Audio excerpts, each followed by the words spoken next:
So ayan, welcome sa ating bagong video guys. So ngayon guys, nandito ako sa Parola compound, no? Parola dito sa MIP Pier, no? Dito sa Baseco na to, Baseco. Parola malapit. Dito sa siyempre sa Tondo, Manila. So ayan guys, balik tanaw tayo sa mga nakalipas na panahon. Tingnan natin dito ang MIP Pier, no? Makalipas ang ilang taon. So ayan, alam naman natin guys na so syempre nagtrabaho tayo dito ng mga panahon, no? Ayan, papakita natin dito guys. Malayo yung mga barko. Ayan guys, nandito sa Parola guys, oh. Sa MIP Pier, no? Balik tanaw sa mga nakalipas na panahon.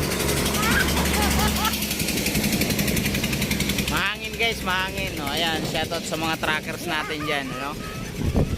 Eto, tayo, nakarating tayo dito ngayon sa matagal ng panahon, no? Sa MIP, ayan, no?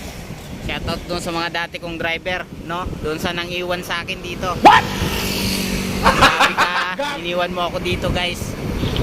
Yung driver kong may saltik guys, iniwan ako dito sa sa pier dati guys. So maraming kwento dito sa MIP, no? Ayan, oh, shoutout sa inyo dyan guys. Ayan, oh. Balik tanaw lang tayo dito sa mga nakalipas na panahon. So matagal tayo nakabalik. So ayan guys, nakikita nyo yung seawall na yan guys. So mga ilang beses ako natulog dyan, no? At dun sa driver ko na iniwan ako. Ayan, shoutout. Ay hindi pala, oo, iniwan talaga ako. Iniwan niya ako dito.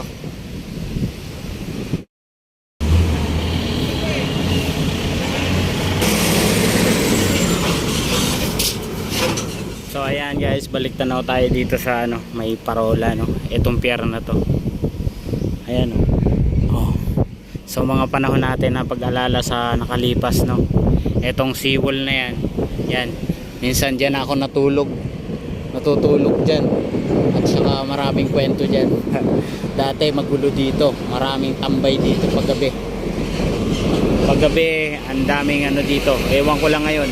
Ngayong mga panahon na yon, minsan pag nag-aantay kami ng truck, diyan kami natutulog.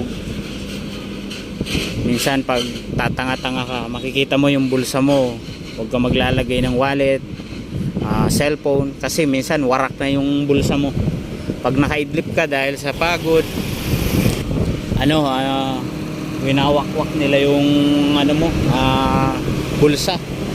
Inaano nila, piniplate. So ayan guys, shoutout sa mga trackers natin dyan na mga tawag dito, painante, driver. Ayan, ito lang, iktaraw tayo sa mga nakaraang panahon, no? Ito yung MIP dito sa may Parola guys, tingnan nyo. So medyo malinis siya kumpara dati guys. Ayan,